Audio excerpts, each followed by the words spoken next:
और पूरा जाल लेकर आसमान में उड़ गए। शिकारी हैरान रह गया और उनके पीछे भागा, लेकिन कबूतर बहुत दूर निकल गए। दोस्ती की जीत। कबूतर उड़कर सीधे अपने दोस्त तोते के पास पहुंचे। तोते ने जब अपने दोस्त को जाल में फंसे देखा तो वो तुरंत समझ गया कि क्या करना है। तोते ने आवाज लगाई, दोस्त चूहे, जल्दी बाहर आओ, हमारे दोस्तों को तुम्हारी जरूरत है। चूहा तुरंत अपनी बिल से बाहर आया।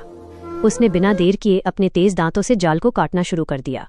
कुछ ही मिनटों में उसने पूरा जाल कुतर दिया और